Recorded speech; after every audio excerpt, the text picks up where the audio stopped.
When it comes to the coaching industry, what really boils your blood? Trainers and coaches are trying to be God. 99.99% of the trainers and coaches in the world, they thrive on the vulnerabilities of people. If I was given a superpower, I would ban the use of words like mission, journey, spiritual growth, purpose. And normal people ऐसे थोड़े जीते हैं यार. ये क्या बना रखा है? सर्कस बना रखा है learning के नाम. Trauma, depression, all these words are being very loosely used. Oh, solid. Full. The people who've made the biggest mockery out of a serious issue like mental health is most mental health advocates, because they're busy sticking labels on everybody. We are a country suffering with low self-esteem. I think our biggest flaw is that we believe in this philosophy of a guru who's better than us.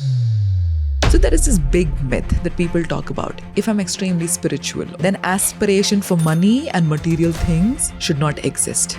Yeah, let's just investigate the bank accounts of all the gurus and the land parcels they own. When somebody has a toxic manager, how should we deal with that? Don't waste your life on an Ekta Kapoor TV serial set. Life is too precious for you to play mind games every day. Live in peace, find another job.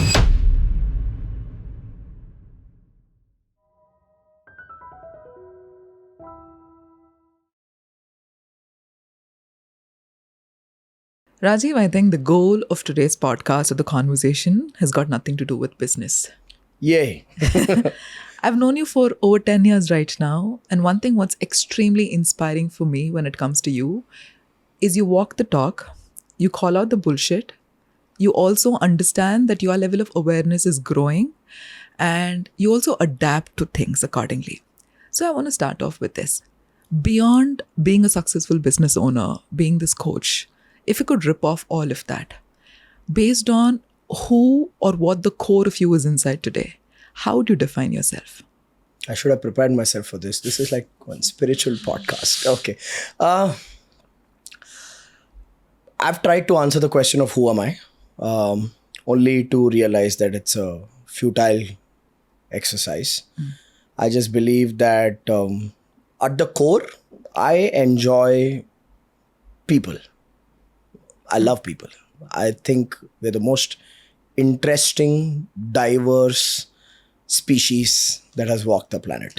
So I just enjoy the process of interacting with people, understanding their journey, learning about how people think, why they do what they do, and drawing patterns out of it and seeing what are predictable trajectories in the lives of people. That's what I enjoy. Okay. Is that Rajiv? I don't know. Okay. I love my family because I feel like every morning if I wake up to do what I do, it's because I want to be able to provide to them. Okay, I want to provide to my parents, to my wife, to my daughter. So, but that is also not Rajiv. It's a part of him. There's an innate desire to be able to build something that the world will respect. So a part of me is an entrepreneur that really wants to build an organization. I get my kick out of helping other business owners build their businesses because I believe it'll impact their family, their teams. I get my kick out of impacting my clients. I get my kick out of impacting my team's careers. This is it. I don't think I have ever spiritually sat down and tried to meditate or go to an ashram and find this answer. I think I'm chill with this. I remember, I think it was a couple of weeks back or a month back, I sent a message to you saying, what is the most dominant emotion that you feel on a regular basis? The reason why I sent that message to you was, I was sitting down and asking myself, how much my life has grown in the last few years? And has there been anything that has transformed on the inside? And I asked myself, what is the dominant emotion I feel? And to my surprise, it was neither happiness nor peace. It was something which was unexplainable, but it was discomfort. So I really wanted to know from a person like you, who I have seen grow and who I have seen transform so many people, yet you've been true to who you are. So help me understand on a regular basis, what drives you? I've had quite a few role models who've fallen from grace in my eyes. And therefore not being one of them drives me a lot. I've had mentors who I've looked up to, godfathers who I've looked up to, who positioned themselves a certain way to the world. positions themselves a certain way to me, and I bought it. And only to later realize that that's not who that person was. So I don't want to disappoint people. I don't want to be that to others. So every time a business owner comes up to me and says that Quantum Leap changed my life, I said, no, you changed your life. Every time a person comes up to us and says, you've been the best mentor I've had, I feel very uncomfortable with that word mentor. I said, you know what my innate desire would be is to be treated like a friend. If I'm treated like a friend, I'm chill with that relationship. Because as a friend, I have the luxury to be flawed. As a friend, I have the luxury to call out whatever bullshit that there is. As a friend, I care for my client. I'm just happy with that. Now some people say, oh, you're so humble. I get scared of that also. Because that's the trajectory of most unhumble people, if there's a word like that, because they love to be called that they are humble. I don't like to be called that I'm humble. I'm not humble. Yeah. Okay. I am humble, and I can also be arrogant if the situation needs it to be. Yes. So I don't want to be put in a frame by people and then later I shatter that frame for them. I'm very comfortable with doing what I do because I'm good at doing it, and doing whatever it can do for others, and whatever they can benefit from it, they take that benefit from it. And that's it. I don't expect somebody to put my picture on the wall of their office and pray to me every morning saying, this man changed my life.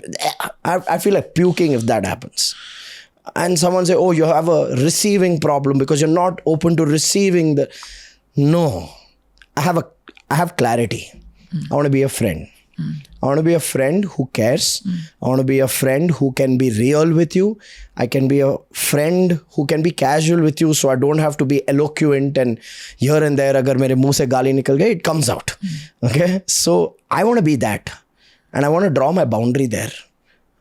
Not interested in the facade of the personal development industry. Talking about the facade of the personal development industry, you have been in this industry even before the industry boomed the way it is booming right now in India, especially. Because even before the online sessions, online seminars came into picture, you've been doing a lot of seminars yourself. So now it brings me to two questions. One is, I think a couple of days back, I was doing a podcast with D. Martini, and my question to him was, everybody wants to become successful, but a select few does, and the majority of the people don't. He gave me an example saying, Gayathri, if I'm doing a seminar, and I tell the people, go buy this product, in the next 3 weeks you'll become billionaires, 80% of the people will go buy, and the remaining 20% are sitting there and looking at me saying, what is this man bullshitting? Because they understand in order for you to attain any pleasure or any happiness, you have to go through the path of pain.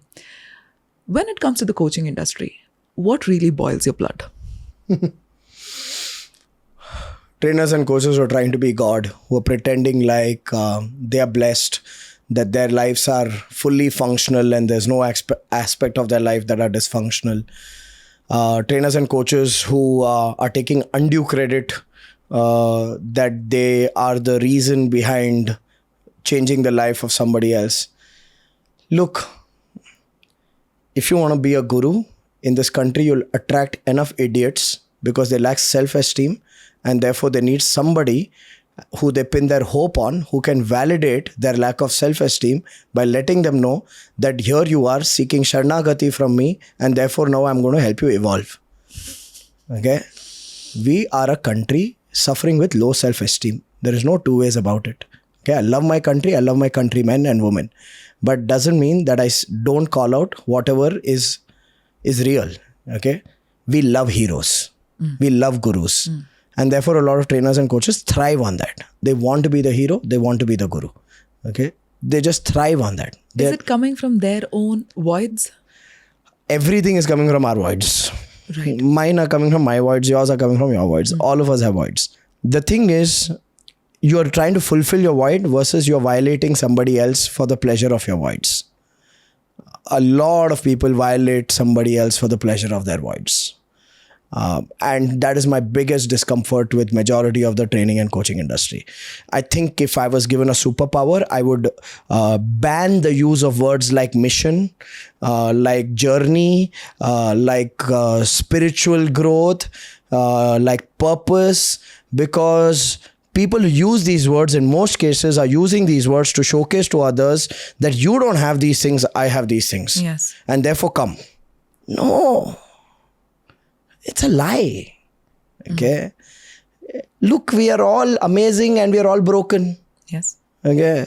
Why should we try to place ourselves at some imaginary throne that we've built for ourselves and wait for these people in the audience to cheer us up? No. So for me, this entire thing, and I'll tell you, 99.99% of the trainers and coaches in the world, not just in India, in the world, they thrive on the vulnerabilities of people. Have I done that? I have, and have gotten aware, and I felt disgusted of myself. Okay. Because there was a stage of my life when I was training and coaching people and I was impacting lives and creating success stories for businesses. I felt like any business we touch will turn into gold. And therefore, if a person would come to me in the most impractical of situations for them to say, invest in coaching, and I'd be like, yeah, come. But then I was like, no, this is not right. Can I really help that person? Probably now is not the time for that person. Okay. So we've learned to say no. We've learned to acknowledge what we can, what we can't. We've learned to say we don't know certain things. And I think, I'll be honest with you, that honesty is also not appreciated by the world. Because majority of the world is low self-esteem people who are working for or looking for a 100-day get-rich-quick scheme. Yeah. So they will fall into the traps. Okay, go for it. Let's apply their concept to them, their journey. Okay. For me, at this point of time in my life, what's important is to find people who resonate. Okay, work with the ones who resonate with you. And through the impact that happens to the ones who resonate with you, more will resonate and more impact will happen. There's no hurry. I don't have to go on Big Boss and get TRP for myself. Okay, there's no hurry. Okay, I'll be on a podcast show of Gayathri. I'll be on a podcast show of Raj Shamani, and a few lakhs of people, thanks to your reach, will see me, discover me, know about me, think and say, should we try this guy? Okay, great. Try, bye. Okay. Do you think now there's this kind of a culture where everybody is running fast towards getting to a point, not even knowing why they're running? It's always been the case. It's just that it's amplified today in the era of social media. Okay. Okay. It's just that today we all see people sharing their lives and therefore see people sharing their aspirations and see people sharing their chases. So it's more prominent today. At the risk of sounding preachy, but the truth is there's nowhere to get to. Okay. It's just a chase. Okay. And I think the sooner you have clarity about what matters to you, and the sooner you can peel out the layers in what matters to you, to if what matters to you is not harming somebody else, then you are in a peaceful zone.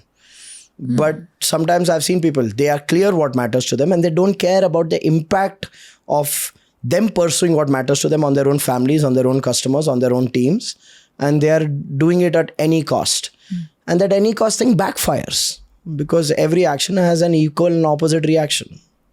And at what point of time in your life did you realize that all of this was predominantly an inner game and not external? I don't know if I've realized it yet. But I think, there's always a level to this, no, Gayathri? It's like this. There are certain things I'm aware of today that I know that it's an inner game. But there are certain things I may not be aware of, where I'm still playing the external game. Right?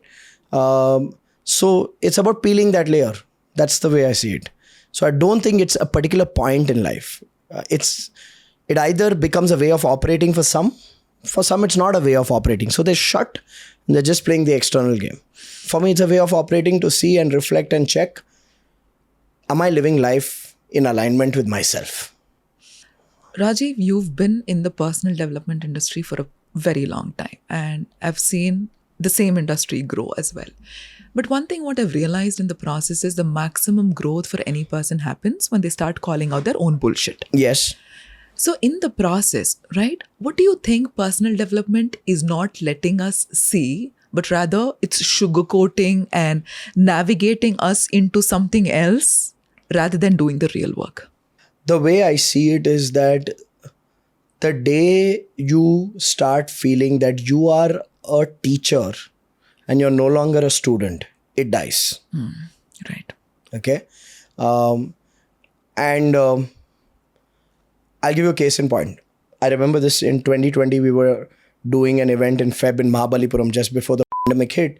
And it was an event we were doing called Game Changers Festival for trainers and coaches. And I remember this popular motivational speaker reached out to my team and said, can I get live streaming of this event? So we said, no, it's a physical event. You have to come 3 days, be there in the participants with all the other trainers and coaches. And that's the way it works.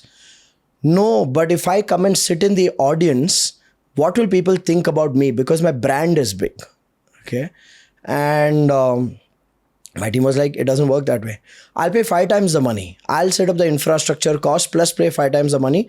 But I can't come and sit because what will people think? Because I'm already so popular. I can't come and be a part of that program. So for me, that person's practice / business is already dying.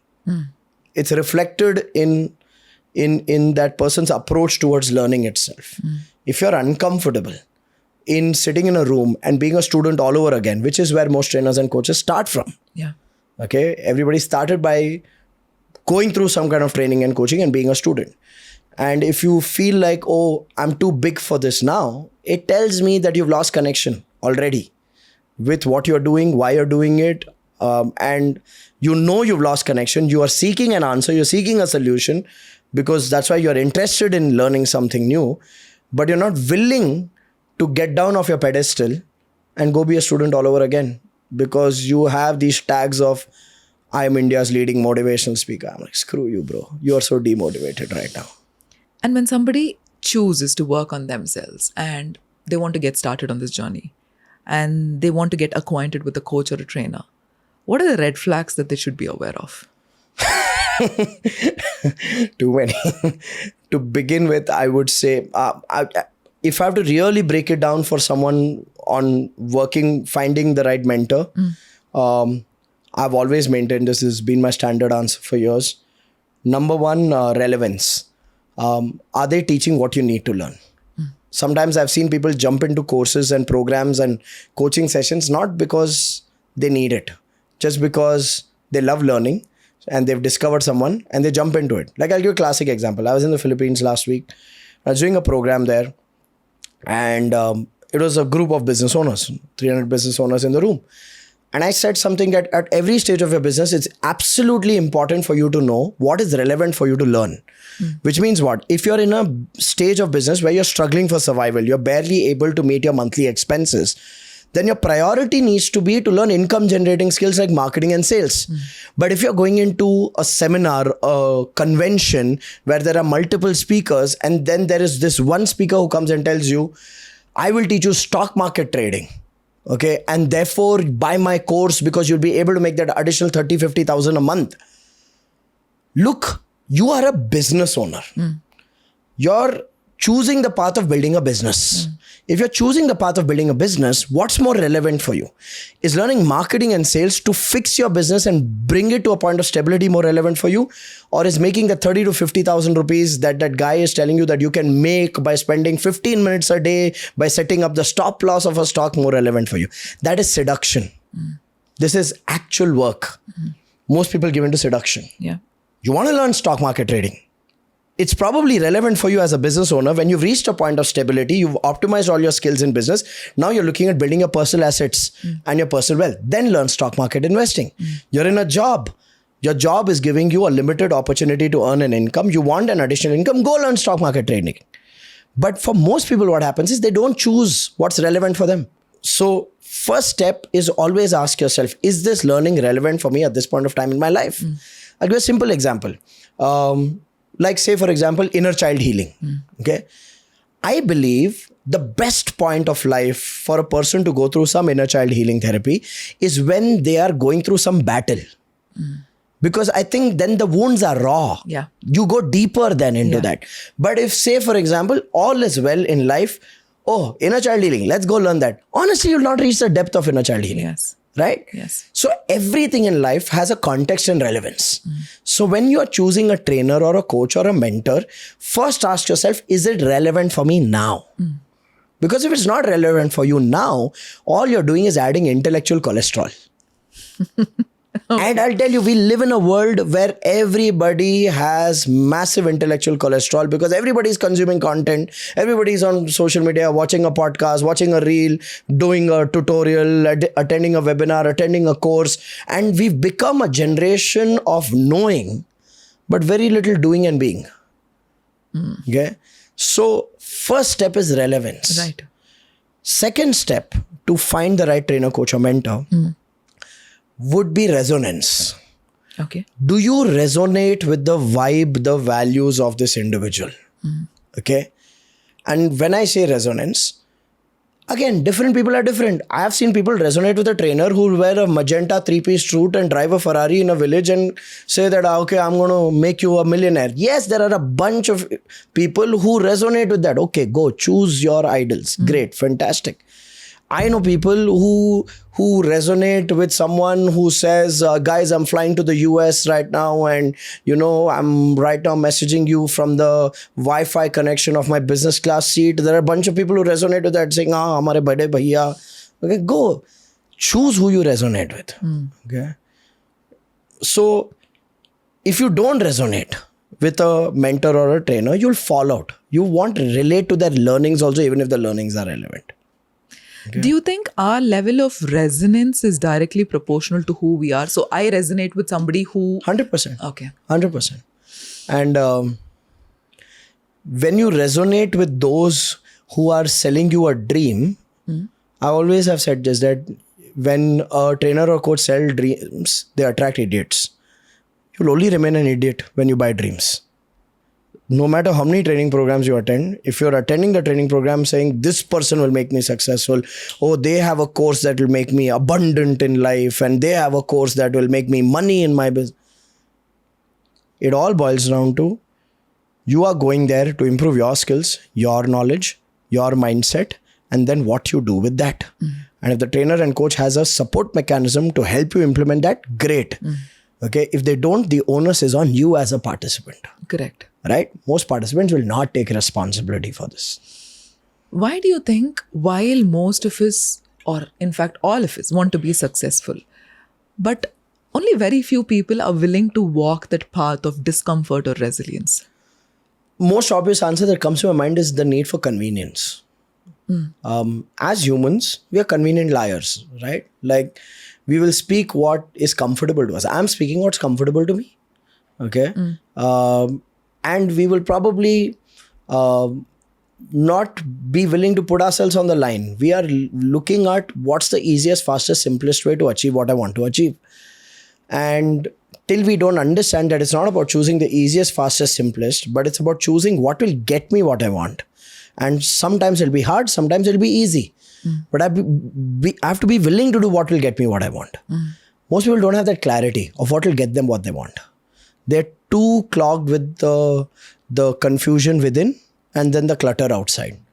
So till you don't clear the clutter outside and till you don't clarify the confusion within, you are just being manipulated by this world.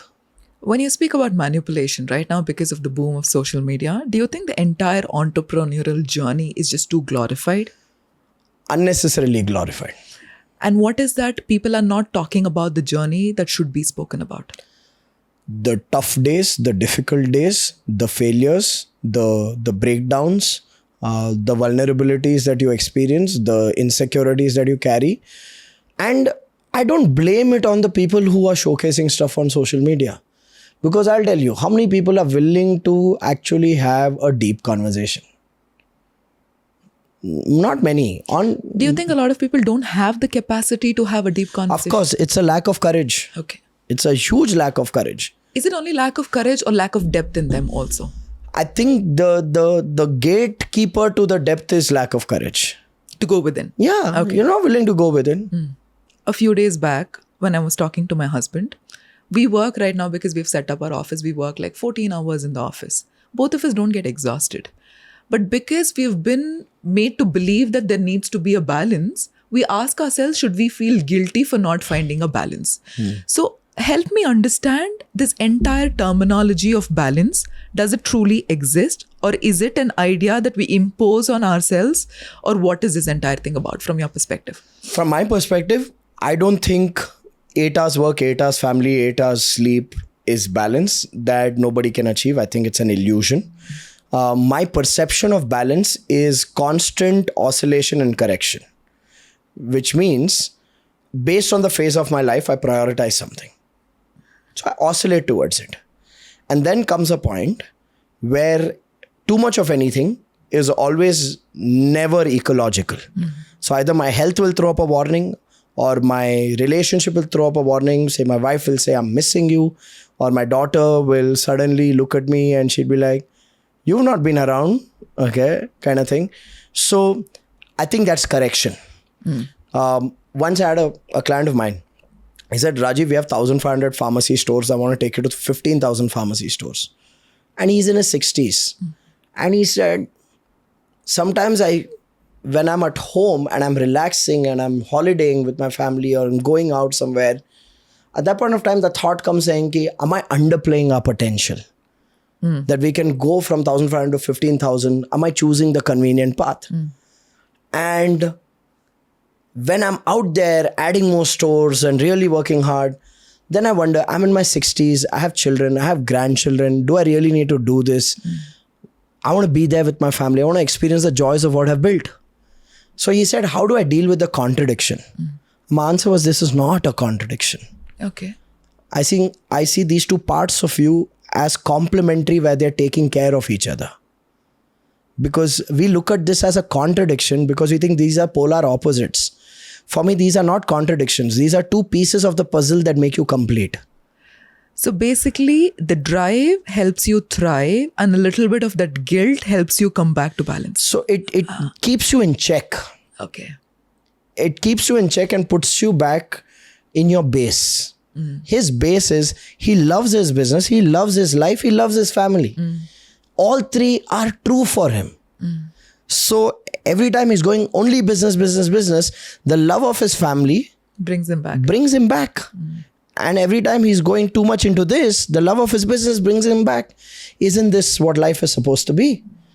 So why search for being still when the job is to swing?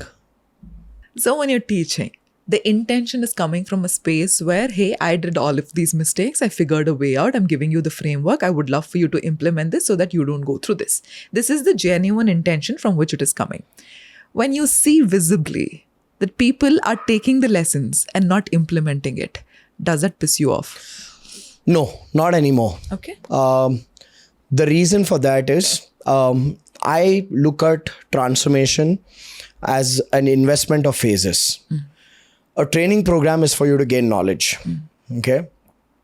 Beyond that training, the onus is on the participant to practice.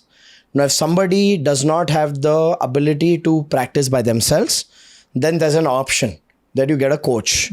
Okay. Now, if you're not willing to get a coach and not practice, you're not willing to do both, then the onus is on you. I would feel like a hypocrite if I'm only training and not giving people the option of a support system. So for me, I have dealt with my guilt. I've dealt with my responsibility. I will give you extremely meaningful, relevant, powerful content in the most engaging, edutaining manner that there is. And over and above this, I will give you an ecosystem where a coach from my team will work with you one-to-one, handhold you, be a part of your challenges, struggles, whatever it is in implementing, and make sure you go through the finish line with us. I've built this ecosystem. Now it's the individual's onus. The individual's onus is to say, okay, great, I've got the knowledge, I'll go do it by myself. Or, hey, listen, why put myself through this process of penance where I beat myself up that I'll do it by myself? Why not take the support system of someone who's been there and done that? If they have the wisdom and the financial ability to invest in that, the opportunity is available to them. Okay. Now, if somebody comes, learns, does not implement, does not take support, and then blames me, honestly, At the risk of sounding arrogant, I have crossed that stage in my life where I have to prove to myself that what I teach works. Okay. Today I've realized that the scale and the impact that we've created, I don't have to prove myself anymore. So there is this big myth that people talk about. If I'm extremely spiritual, or if I want to go on this journey of spirituality, then aspiration for money and material things should not exist. Yeah, let's just investigate the bank accounts of all the gurus and the land parcels they own. Okay. What? See, again, that's the thing, right? Like most people, guilt of money, covered up as spirituality. Okay. I mean, again, it's an or theory, no? You've chosen one of the two. Can't you be both? Can't you be a person who is constantly putting himself or herself through experiences for evolution? Because that evolution is spirituality. Okay. Can't you be a person who is being kind, respectful and loving to the people who matter most to them, around them, and serve them? That serving is spirituality. Who has the copyright that spirituality is about sitting under a tree and meditating? You can do what you do in life with an emotion and intention of service, kindness, love, and that itself is spirituality. And at the same time, you can make a lot of money. You can enjoy the benefits of that money. You can experience the beauty of this planet and not feel guilty about it. That is also spirituality. Sitting in a mountain in Italy in Dolomites and staring at the mountain for 4 hours without thinking about anything else and anybody else is also spirituality. So this entire salespeople of spirituality who've built these ashrams and monasteries, they can't be the only ones dictating their version of spirituality. Okay?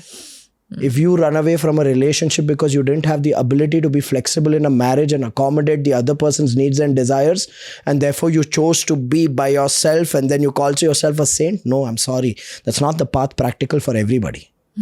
Everybody's not going to walk to the Himalayas. The ones who could, did, great, fantastic. They achieved some enlightenment. They developed some powers, fantastic. They can do good with it, great. But that doesn't mean everybody needs to become that. Okay. I want to ask you this. What is something that you deeply believe that would offend most of your audience if you said it loud? I think I've crossed all those boundaries. Sometimes my audience tells me, kabhi lagta hai, sir, we pay you money to get abused. But no, they get the intent. And it's not like I go crass on them. Something that I said, I think I've crossed that boundary. I'm a big, I say this at every program of mine, don't be a seminar junkie. Don't jump from one training program to another training program to another training program. Because for some people, it's just the joy of consuming content and feeling intellectually wiser that they end up feeling after attending a training. So I think that could have been the most offensive thing to say. I've said it. I've already said it. I also say this when I go on social media. I said that don't just be a content junkie. Don't go scroll. Again, even if you're up the ladder where you're only consuming spiritual content or educational content, if you're only doing that, that's so meaningless. Do it as a way to trigger your brains into exploring something in your own life and then go live life. This is not life. Attending a training program is not your life. Okay, watching a podcast is not your life. Consuming content on social media is not your life. You have a life. Who are you showing up as there? That's what matters. So it's not about, oh, I do my gratitude journal every day and then after that I do my meditation and then after that I watch this podcast. No, who lives like that? Fools live like that. No, that's not real people. Okay, Aston Hall can live like that and go viral and make shitloads of money. Okay? It's not practical for most of us. And do you think words like trauma, depression, I've been going through something major, my mental health needs to be in check at this point of time, all these words are being very loosely used? Oh, solid, full. It's for, see, I'll tell you, the people who've made the biggest mockery out of a serious issue like mental health is most mental health advocates. Because they're busy sticking labels on everybody. Look, is mental health a reality? It is.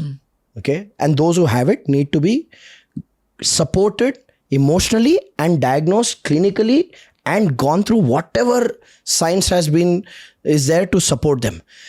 But you don't bloody put yourself on social media and go like, hey guys, I'm just making a reel today to let you know I'm feeling very empty and lonely. And I thought I'd just reach out to you so that you also know that there's someone feeling the same. What shit? Tie such person in a cage, man. Keep them in a zoo. Frivolous demonstration for the sake of attention is not mental health. You've done nothing in your life. You have zero responsibilities in your life and you're crying about mental health issues. Get a life. Take ownership. And when it comes to offices, right? When somebody has a toxic manager or when somebody has a toxic boss who's coming from a space of insecurity, how should we deal with that? It's very simple. Look, I believe the onus of the culture at a workplace always lies with the leaders. And if the leaders itself are toxic, then honestly, I empathize with the team members because they have very little options.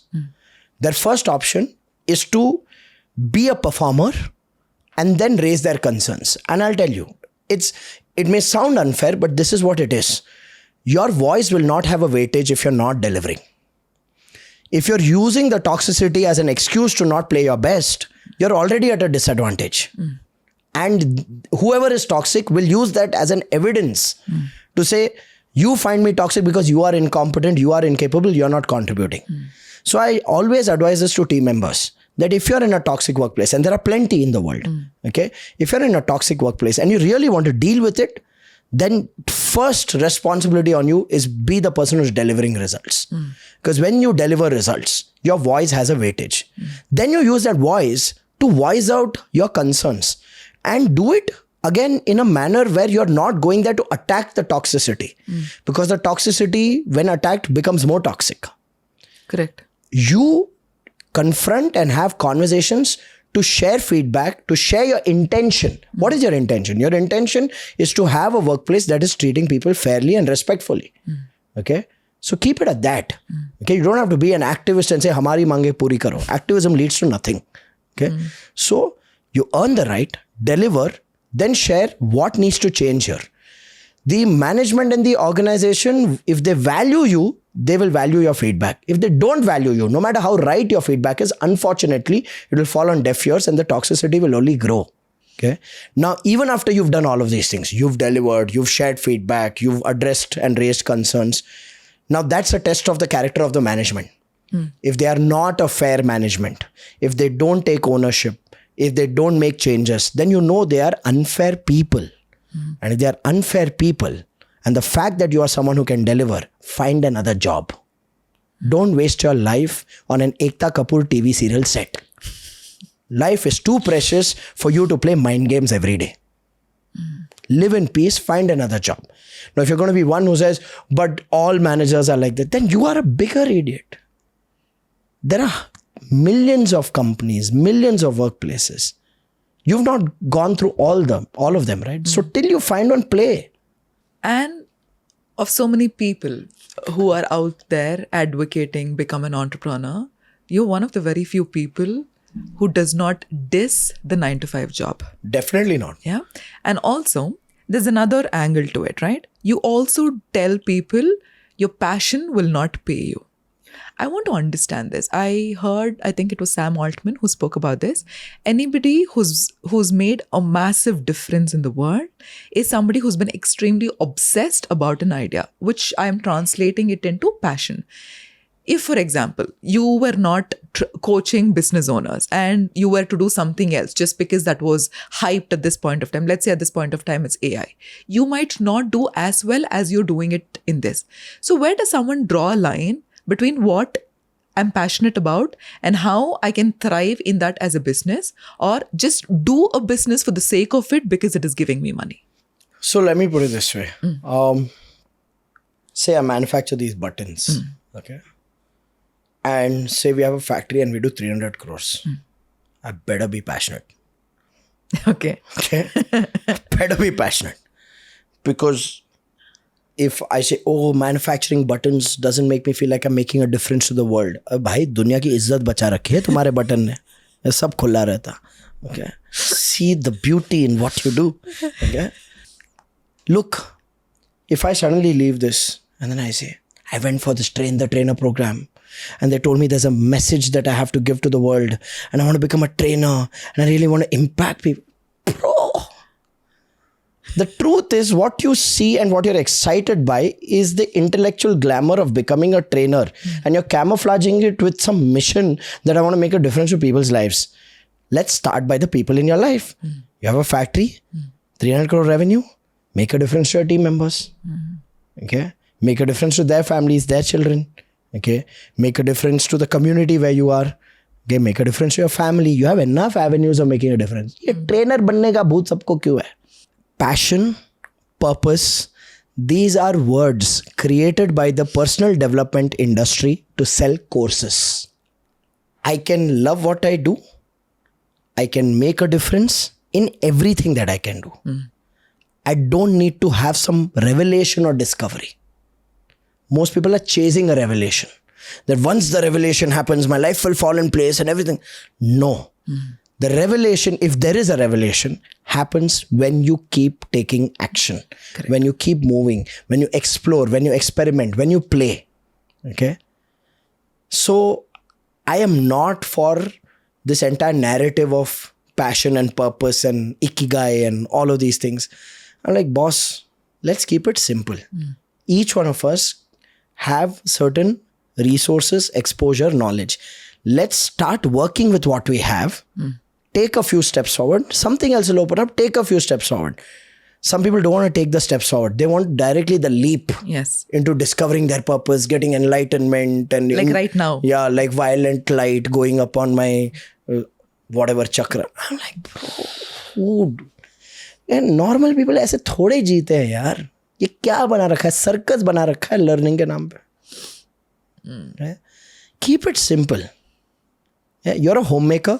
You want to start a business. Okay. What is that business building skill that you need to learn? You want to learn baking? Great. Go learn baking. Okay. You want to learn, painting? Go learn painting. Whatever it is. Start with what you have. You don't have to sit and first figure out what's the real purpose of my life. Now to discover this purpose, where will you go? You'll go to some coach. They'll make you another coach. Yeah? Network marketing bana rakha hai. Coaches giving birth to more coaches. Okay. Has that person produced results in the area of their life that they're coaching you on? Think about it, no? Okay. I can't be a fitness coach if I'm not fit. Correct. Right? Yeah. I can't be a business coach if I've never built a business in my life. Okay. I can't be a marketing coach if my marketing and my personal brand sucks. I don't have to be better and bigger than everybody.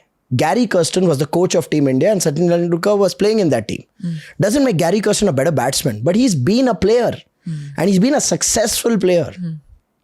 Right? So I always tell people, especially in today's day and age, okay, if you are choosing a mentor, while you check relevance in terms of is what they're teaching you important for you to learn, while you check resonance, which is the vibe, the values of that person, the third thing you need to check is the results of that person. Okay. So when it comes to coaches creating more coaches, I want to understand from a perspective of you really need to go through a lot of what you're going to teach in order for you to know how the path is so that you can take somebody else on the path. So at what point does one decide that now I'm capable? See, honestly, the capable ones will never feel capable enough. True. That's the other paradox, right? Like someone once asked me, how do you deal with imposter syndrome? I said, the day you've dealt with imposter syndrome, you've truly become an imposter. That's so true. I get it. Self-doubt will always exist. Fear will always exist. Insecurity will always exist. So I'm not saying that you need to reach some hilltop where you've shed your self-doubt, fears and insecurity and then you're capable of doing it for others. Okay? All I'm saying is that you need to be authentic. You need to have the credibility of results for you to be able to take someone through that journey. If you don't have the credibility yourself, okay, like recently I was talking to someone, aspiring trainer coach, and aspiring. And on day one, funnel is clear. My level 1 will be a video course. My level 2 will be a boot camp. And level 3, I'll do a train the trainer and I'll certify other people. I'm like, you need train the trainer. Okay, you need to be certified first. So for me, the problem is with the approach. That on day 1, people have a level 3 ready to make other coaches without them doing any coaching in their life. Arey Baba, you want to make coaches? You do 5-10 years of coaching first. Correct. You do 10 years of coaching, then talk. that you have some weightage and credibility to understand how to make somebody else a coach. Today it's become template. And my problems are template. Are you never afraid to speak so openly about an industry you are a part of? I've come to terms with the fact that I'm not loved. And I like the fact that I'm not loved by people whose values I don't resonate with. Because it helps me clarify my own values. Have you been misunderstood to being arrogant? Oh, absolutely. And how does that make you feel? Nothing. At this point of time, nothing. But at some point of time, were you affected by it? Honestly, not. Okay. The only time I've been affected and what affects me even today is the people who matter to me, what they think of me. That affects me. If my wife tells me something, I didn't like you saying this, my confidence will go down. I'm too karmically entangled with her, I'm aware. I'm like, bloody hell, we are the cause of each other's suffering. But we love each other to death. Okay? So I'm aware of that. That's all that matters to me. And that's all that has mattered to me. Okay? I've reached this point being this way. It's worked for me. So I don't have to worry about what people will feel. And what is the most non-glamorous side of being a trainer? The work it takes to really, really deliver something meaningful. I mean, in my case, I would say the most unglamorous part, I can speak for myself, is the madness we go through to get 1,500, 2,000 business owners into a program every 2 months. Not an easy thing. Yes. Okay. We have to keep doing webinars, we keep running ads. Meta is like a 30% shareholder in my business without contributing anything. Okay. So it's painful, right? Then you'll have some cheap troll coming say 1,900 rupees course बेच के millionaire बन रहा है. I'm like, जा बे, तुझे पता भी नहीं हम क्या कर रहे हैं. तुझे पता भी नहीं. तू रो रहा है, तू troll है, तू commenter troll है. So yeah, we have to go through all of these things. Talking about the trolls, when somebody puts hate comments or trolls someone, where is that coming from for them? I don't know. I see, honestly, I'll tell you, social media is a convenient place for cowards to feel macho. Okay, people who've done nothing with their life, the only thing they can do is have opinions about what others are doing. Anybody who's done any effort in life will never ever put an abusive comment on somebody else. So for me, that troll is like, theek hai yaar, on this planet, there's a breed of people whose presence on this planet doesn't make any difference. Now, neither I have to show empathy, nor I have to show cruelty. I have to just ignore. Simple. And it was easy for you from the beginning? No, it was not easy. Okay. It was definitely not easy. When you used to get affected, how would you deal with it? I would sit and justify and rationalize, and I would be the coach. I'd ask, what makes you say this? And then they'd be like, you people, all you trainers are selling courses and all that. And like, while I agree to what you're saying, I'd like to share with you that this is the impact we've created on our clients. Not everybody's like this. Then there came a point in my life I realized that 9 out of those 10 guys who are negative about this don't even want the reality. They're happy to live in their reality. So I'm trying to rationalize and baptize people into changing their perception. Why? Not my job. I rather put my energies on responding to questions of people who ask me questions about business than responding to a cheap troll who's trying to seek my attention. I learned something beautiful from a social media influencer friend of mine. Okay, this is a secret hack. Most social media influencers have a policy: post and forget. Don't even read, because if you read, you are exposing yourself to the mob. And I'm sorry, there is a mob on the internet.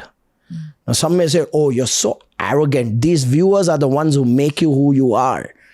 No, my friend, let's get it straight. It is my content which adds value that gets certain people to resonate, and those people make me who I am. The mob doesn't make me who I am. So I owe nothing to the mob owes nothing to me. While most of what happens in social media is in a way trying to feed our insecurities. Yes. How do we become immune to that? Other than becoming secure in the first place, that is the ultimate goal. Having better things to do in life. Okay. I have better things to do in life. Yes, I create content. But that's not the most important thing I do for myself in my life. I'm building a business. I have a team. I have clients to take care of. I have a family. That's where most of my time and energy goes. So for me, social media is a 4-hour per month activity where for 4 hours I will shoot content, give it to my team. They can do whatever the heck they want to do with it. I don't care. And that's it. My work ends. If I make it the most important thing, and if I'm sitting and watching every single comment that I'm getting, every single message that I'm receiving, then that becomes the most important thing. Then that just consumes me. Then I need approval from everybody.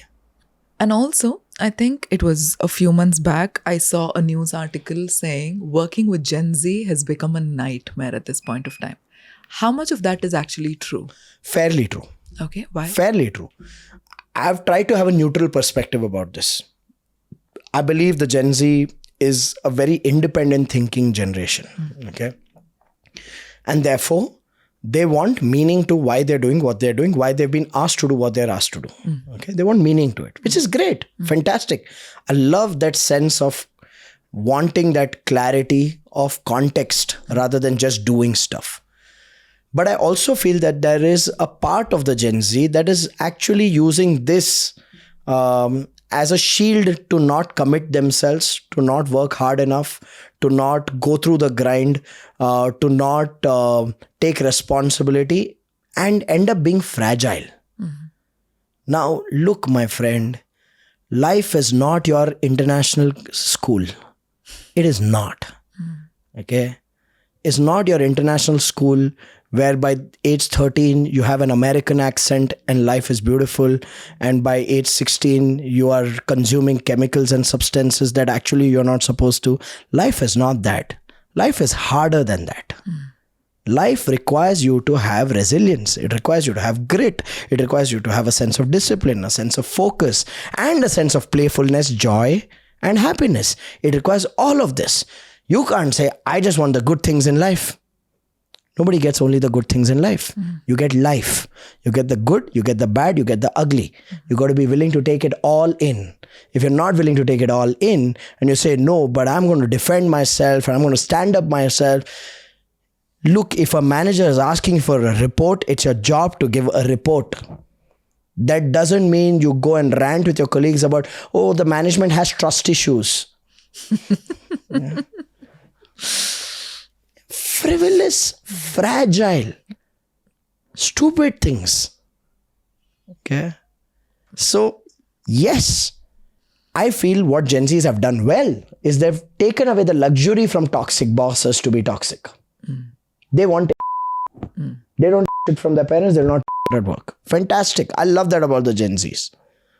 But if in the line of duty, you're supposed to do certain things, you don't act rebellious for the sake of acting rebellious under the garb of, I'm standing up for myself. Okay. In the line of duty, if there are times you got to stretch and deliver, then you don't talk about, oh, work is not everything in my life. I have a life outside work. There are times you as an organization, as a team have to just step up and deliver. Deliver. Don't be in a drama about it. Okay. So I think success has gotten easier for the sensible Gen Zs because they're surrounded by stupidity. Okay. And when you speak about resilience, right? I believe it's more like a muscle and we build it over time. Yep. What has been your conscious or even unconscious ritual that you've done for the last 10, 15 years that has built in so much resilience inside of you? I think it's become a formula that if I persist, things will fall in place. If I persist with an open mind, constantly making corrections and changes, not persist with the way I am, how I am, that's how I will be, I think that's rigidity. There's a fine line between resilience and rigidity. Rigidity is when you're not willing to adapt. You're just stuck to what you are. Resilience is where you are stuck on the path, but you're flexible in your approach. Okay, so I think that's worked for me. I am very comfortable in saying I don't know.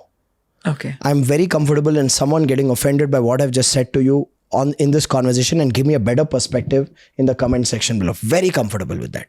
Okay. To say, hey, yeah, that's a better perspective.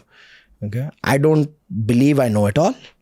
I'd be a fool to believe that. So when you say being rigid about the path, but being flexible in the ways of getting there, there are certain things as entrepreneurs that we think it'll work out. We've put in our entire energy into it because we believe it's going to work out. And when it does not, that moment of discomfort or disappointment, how do you deal with that?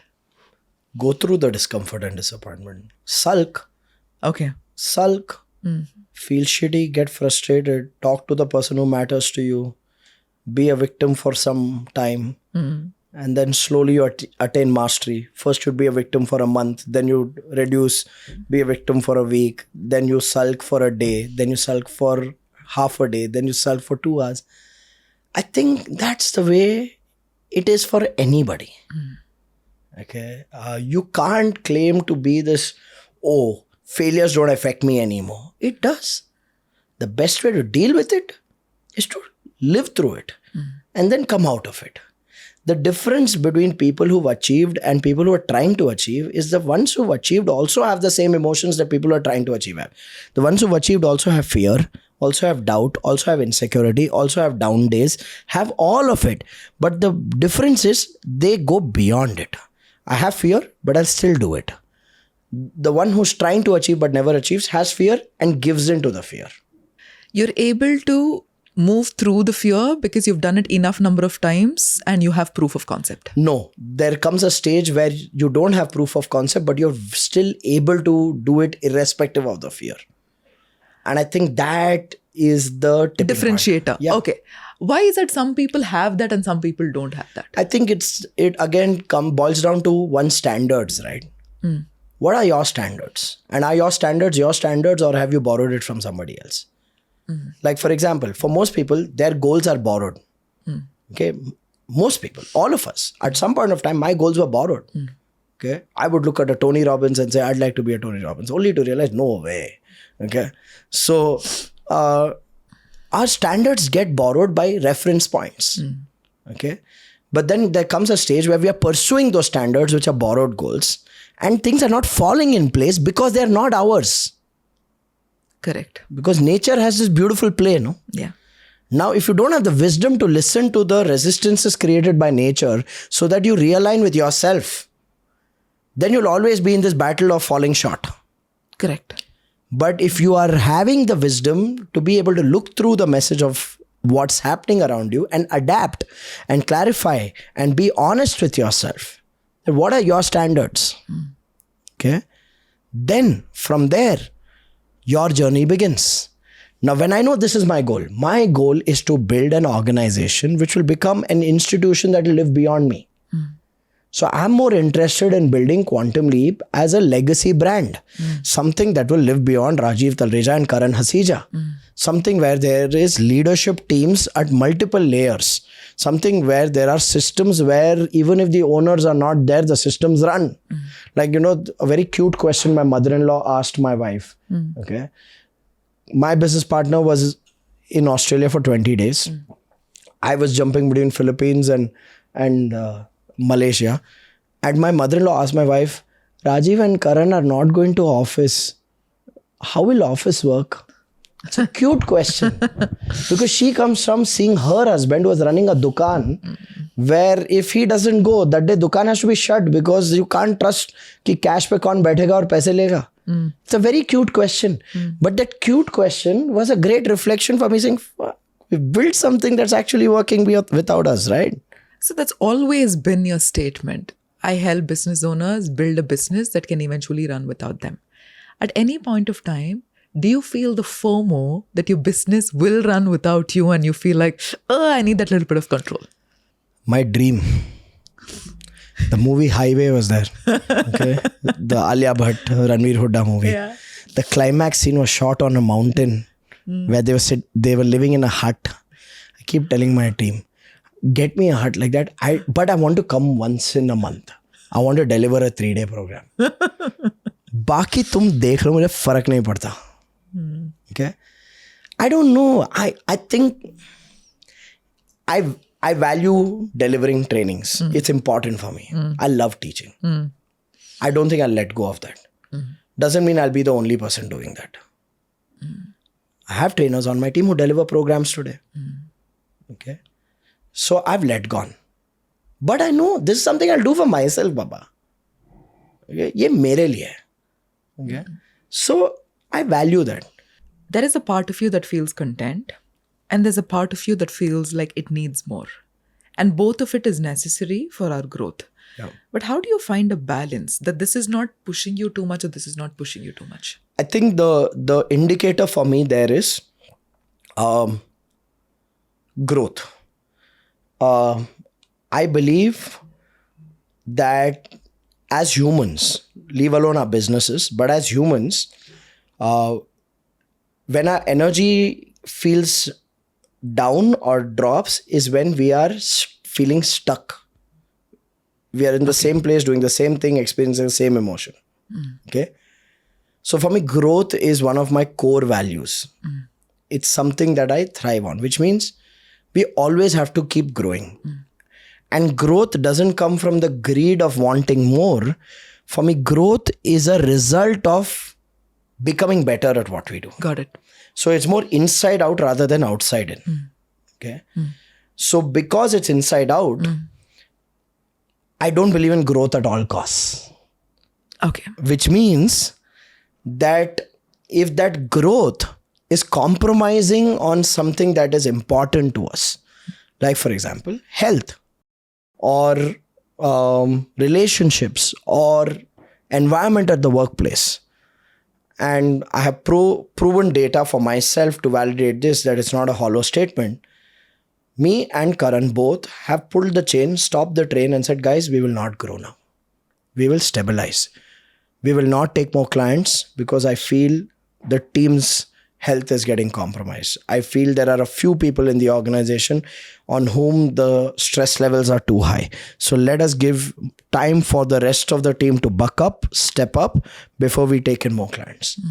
So we've done that. So that is a very powerful reference point for us, that we love growing. We've grown year on year, but we also have the maturity to say no to growth when it's putting the fundamentals on the line.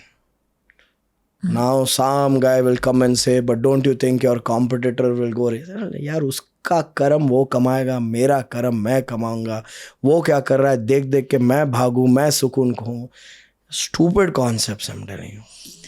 Do you think somewhere innately you have a very strong belief of whatever is mine will come to me? I really don't have to think too much if it is going to come or not and live in that anxiety. My number one conviction is that we get in the way of what our destiny has in store for us. It is our attachment to, I need to do this, I need to make that happen, I need to achieve this, I need to achieve that goal. That I that we keep putting in is density. That density actually creates repulsion. My number one belief is get out of the way. Surrender. Play. Put the effort. I won't say surrender and sit at home all day. I will play. I will put the effort. I will constantly work on what can we improve? What can I improve in my ability? What can I improve in my team's ability? What can we improve as an organization? What can we improve in our system? Do the work at the roots. The fruits will come. The problem with most people is they do the work at the root, then they start looking at the branch. Where's the fruit? Where's the fruit? Where's the fruit? Aayega bhai, aayega. Okay. Every human, if they look back at their life in the last 10 years to where they are today, they would have said that, you know what, 10 years ago, if you told me I'd had this in my life, 9 out of 10 cases will say, bloody hell, this is way beyond what I asked for. Yeah, true. Right? True. So when you've seen that in your own life, why don't you believe in that evidence? And in the last few years, how has your definition of success changed? Each one to its own. That's the way I see success now. For me, when I'm working with a client, first thing I want to figure out is what matters to them.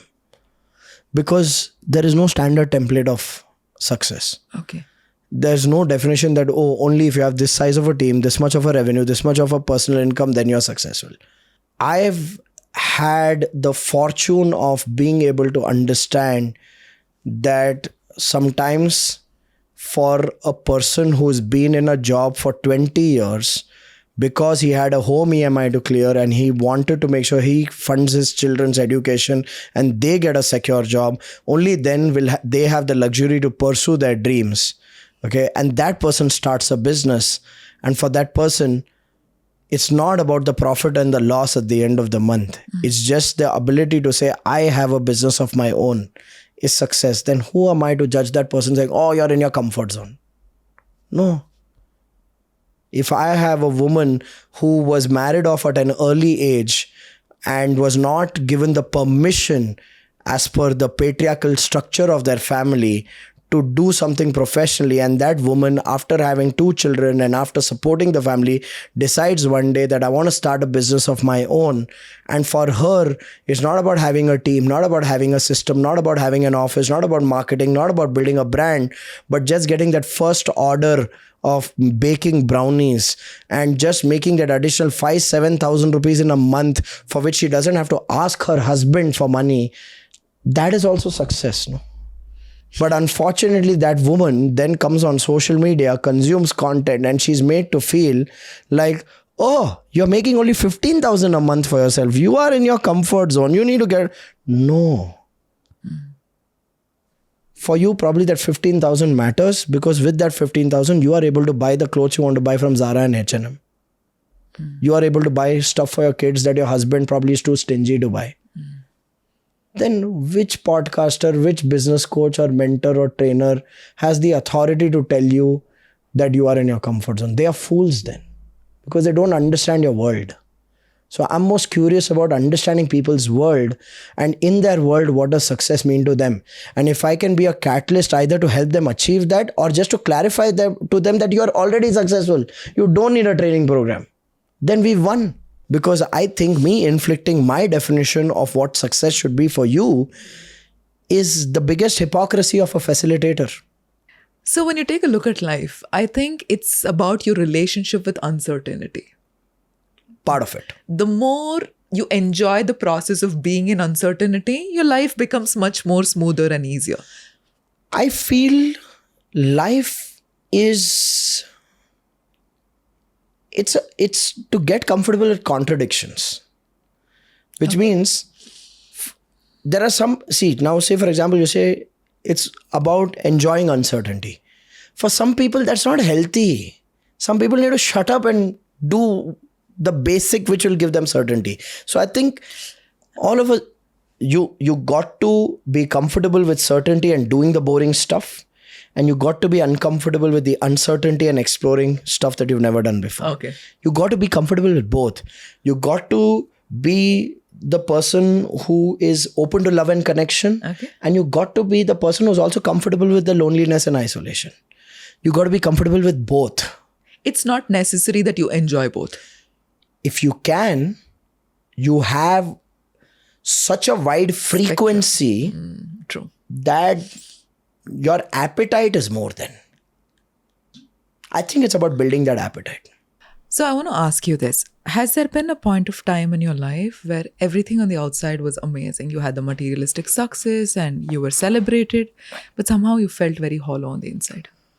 Of course.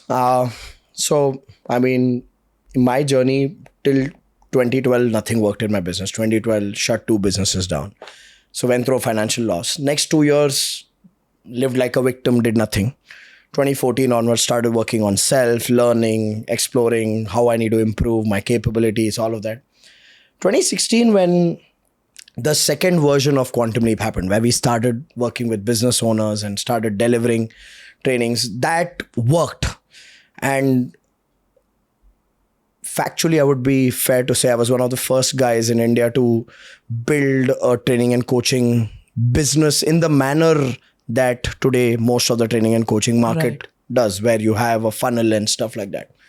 So when I was doing that, many people used to tell me, you're my role model, I want to do training like you and all of that. So that validation was coming from the outside. I was able to make enough money to repay debts, okay, put the family's financial security back in place and all of that. So the money was there, the validation was there, the impact was there, gratitude was there from people. But I used to live in a lot of worry. I was like, I'm scared if all of this goes away. And I remember I took a flight to the US, went to meet one of my mentors there. And one of my mentors, he's worked with Tony Robbins, T. Harv Eker, Robert Kiyosaki. So the legends of the training and development industry globally. And for me at that point of time, it was like, nobody's done this in India, so I have to figure out what did they do. Okay. So I went and I was like, Blair, I want to know from you, what did Tony do? What did Harv do? What did Robert Kiyosaki do when they were at this point in their career where things actually started falling in place? And he asked me, why do you want to know? I was like, no, Blair, I feel scared that what if all of this that I have today, tomorrow is not there? I don't want to miss out. I want to build it the right way. I want to figure out the right path. And he looked at me and he said, so you're looking for a reference point? I said, yeah, I want a reference point. I don't want to screw it up. And he looked at me and said, what if there is no reference point? What if you are the reference point? And that's all that he said. But I cried for 3 hours after that like a baby. Because I realized that though this Rajiv is not the same Rajiv who went through the financial losses in 2012, a residue of that Rajiv still lived in this Rajiv. And this Rajiv of 2017, 2018 was not embracing the new skills he'd built, the new mindset he had developed, the new work ethic he had. And this Rajiv was living under the shadow and the fear of the 2012 residues still existed within. So a lot of times in life, we as humans, though we do a lot of work on ourselves, we don't embrace our true power. We tend to hold on to that weak, meek person that we were at some point of time. And that really doesn't allow us to flourish and explore our true potential. So for me, that conversation was a release where I had to give credit to this Rajiv. I had to say, bro, you are okay. You are going to deal with problems in scaling a training and coaching business in India that nobody else has, because nobody else has reached that point. So be okay with that uncertainty every single day of your life. So yeah, all of us have in some way or the other always carried self-doubt, fear. I think we'll go to the grave with it. And in your definition, what is the most fundamental thing that a good friend should have? The willingness and the ability to speak and hear the truth. And not take it personally. Take it personally if it hurts you enough for you to make the change that will help you. Sometimes I feel in a friendship what happens is, every friendship has a boundary. Some have a short boundary, some have a large boundary. I don't think there is no friendship with no boundary. Boundaries, okay. Boundary is always there. But how much can you stretch that boundary is how much deep that friendship goes. So for me, the only way to stretch boundary is to be honest with each other, to speak the truth to each other. Okay, to sometimes call out on a friend and saying, hey, listen, are you doing this because you want to do this? Or are you doing this because you saw us doing it? Sometimes we'll make choices. Okay, that's a little bit of a confrontation also there. Yeah, like I had a friend of mine, very close friend of mine. I don't know if he loved traveling, but he started traveling. And every time he used to travel and he used to come back and say, this is so expensive there, this is useless there, or nothing was there when we went there. It happened 1 trip, 2 trips, 3 trips. And then I sat him down and said, do you really enjoy traveling? Are you sure? Because it doesn't seem like you enjoy traveling. Okay. You would go to Jim Corbett and say, I didn't see any tigers. Bloody hell, you don't go to Jim Corbett to see tigers. You go to see the forest. Have you ever been in a forest? The tourist goes for tigers. The traveler doesn't go for the tiger. They go for the forest. So I said, look, you keep complaining about every time you travel. Then you plan another travel. Do you really like traveling? He came back to me after 1 week and said, me and my wife were talking. What we realized was, we were traveling bloody hell because you are our friend. And you travel so much. So somewhere we felt FOMO that we are not traveling enough. I'm like, sorry, man. And we had that permission to challenge each other. No? That's friendship. But you sit with the same person, you dine with the same person, you have fun with the same person, and then you judge them and you go back, talk behind their back. That's not friendship. And I have many of those as well. I've had many of those where I felt hurt because I felt like, oh, they claim to be friends, but they weren't, because they were judging at the back. They were talking. So then the moment I discovered that, for me, it's like, okay, drop. And I find it easy to drop people in my life, honestly. And I find it easy because I feel I don't have to carry a relationship that's not real for me. Okay. Does it hurt? Yes, it does. But I process that hurt as, okay, done. Clear. This person didn't align. I didn't align to them. Our worlds are different. Doesn't make me right, them wrong, me right. None of that. Okay.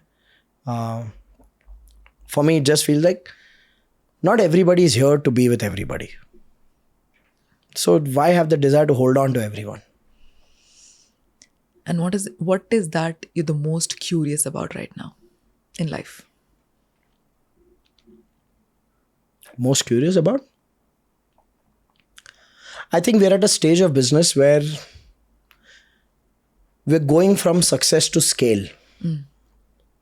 I teach this. Yes. So while we are going through from success to scale, scale is very different. The way scale works is very different. Okay. So I'm very curious about those facets. Like, like we're at a stage as a company so far, anybody joins our company, they get an Apple MacBook. But then as you're going to scale, the cost of scale is very different. Okay. Now we had an IT consultant. He walked in and he said, why do you want to give a MacBook to everyone? Why do you want to, so you give a MacBook to say a video editor, great, okay, you need a good functioning system. Why do you need a MacBook for a data entry operator? Okay, for an MIS person. He really questioned us. And it was a good question. Saying that, okay, then are we being wise? Okay, will always be abundant, but there's a fine line between abundance and stupidity. And I felt, yeah, we've been stupid in some aspects. Okay. So to unlearn that, like for example, I'm a big propagator of version 1 better than version none. Progress is more important than perfectionism. Right? These are things. A team member of mine gave me a very interesting insight. He said, Rajiv, what you teach to a business owner who probably is in a stage of struggle or survival or just stable and not able to grow to success, yes, the attitude of version 1 is better than version none is required. Yes, they need to go through imperfectionism for growth. They need to be okay with imperfectionism. He said some of our own team members use that as convenience, where they don't do their best and they say version 1 better than version none. So the same learning in a different context actually is damaging. Correct. So now for me, that was a revelation, right? Because I believed what's brought me this far is progress is more important than perfectionism. But now I'm also adding a new layer and contradicting myself by saying progress is more important than perfectionism till you reach a stage of success, because you got to be courageous. Once you reach a stage of success and you want to go to scale, then you can't have this loose attitude of version 1 is better than version none. You got to push for excellence. Now, I'm enjoying being challenged on what I have taught and developing this new ability to contextualize for people based on their situation what they need. So basically, just because you've said something from one specific level of awareness, it's not going to stop you from evolving and course correcting that. 100%. So now when I teach entrepreneurs, I say, if you're in struggle or survival or stability stage, progress is more important than perfectionism. Don't be the control freak. Don't do everything by yourself. Let go, delegate. Version 1 is better than version none.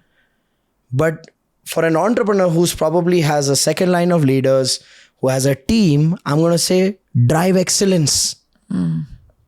Drive excellence.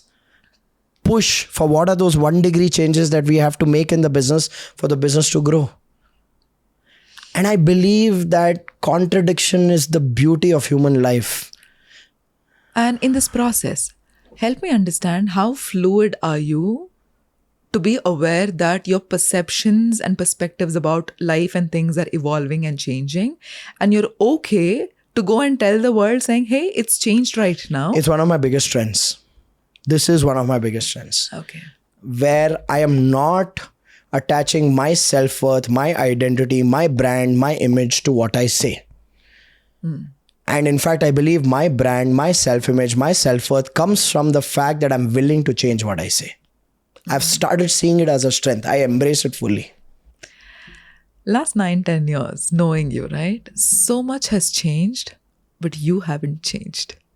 Meaning the same raw, real person that I used to interact with in 2016, 2017, you're pretty much the same. There's nothing. ಹಂಗೆ ಇರ್ಬೇಕಲ್ಲ. ಹಂಗೆ ಇರ್ಬೇಕು. Yeah.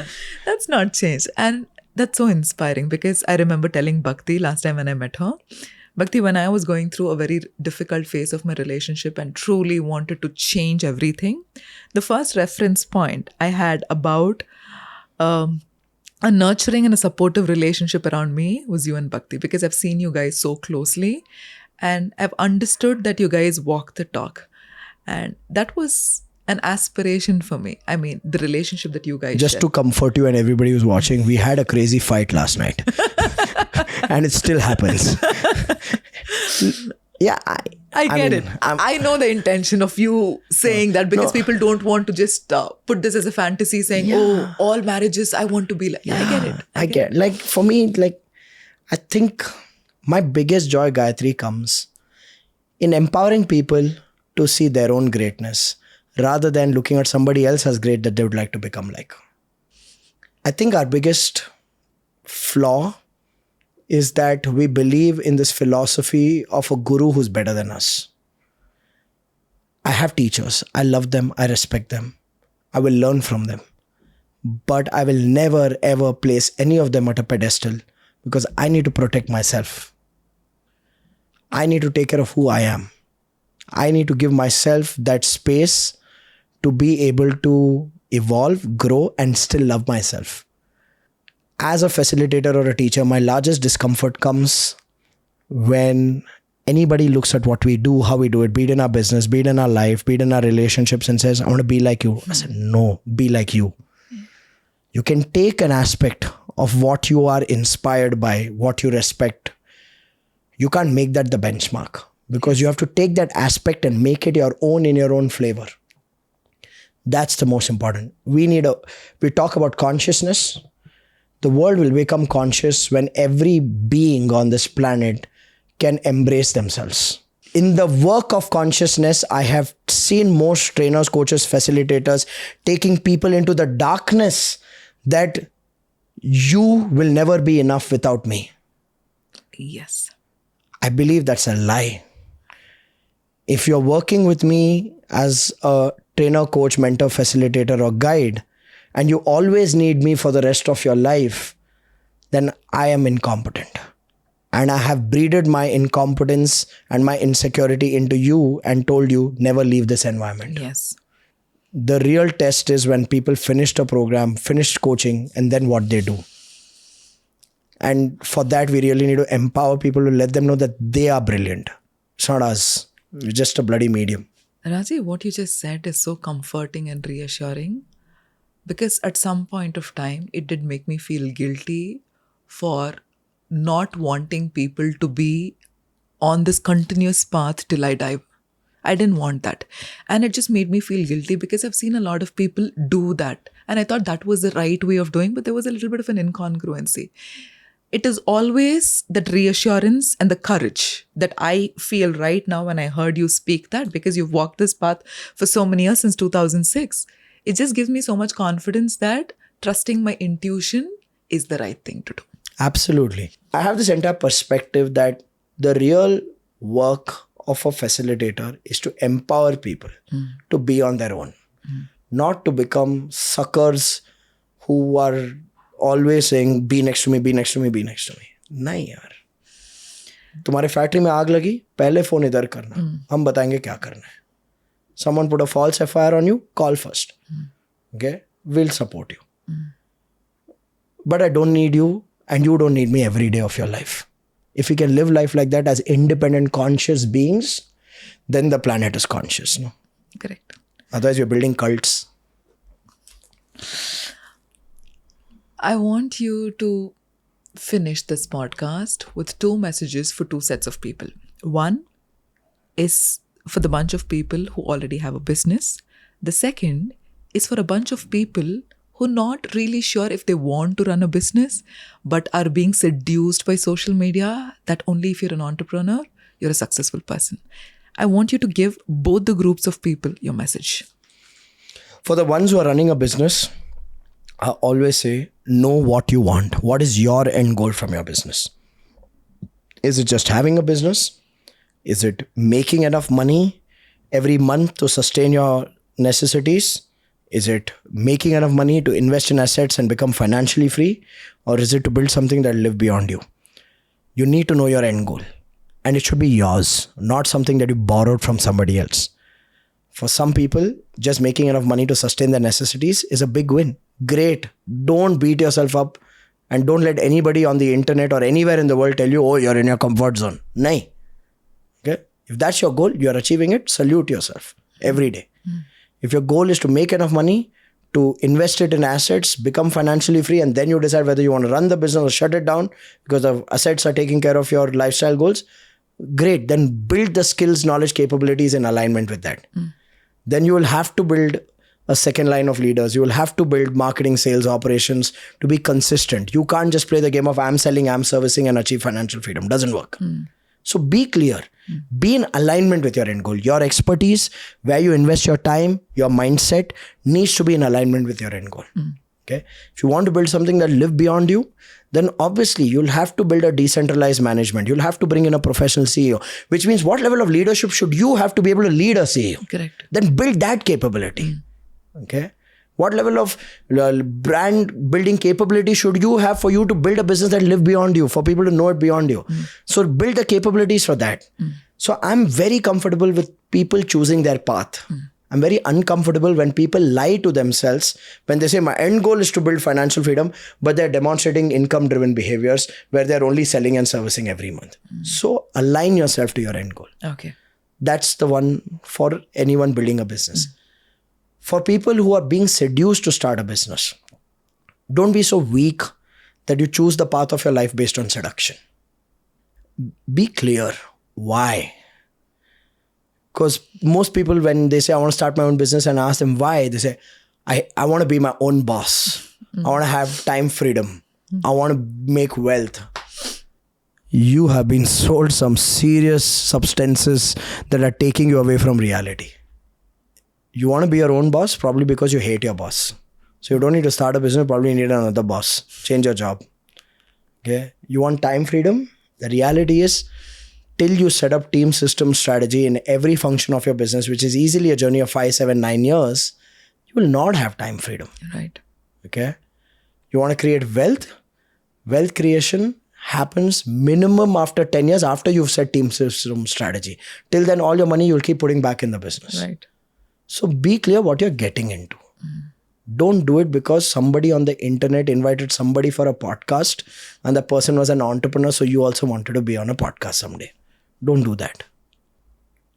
I only want to say thank you for having such an honest, real, and an open conversation. I thoroughly enjoyed this. I hope you also had a good time. मेरे को तो यही time pass है. I loved it. Thank you, Rajiv. Thank you so much.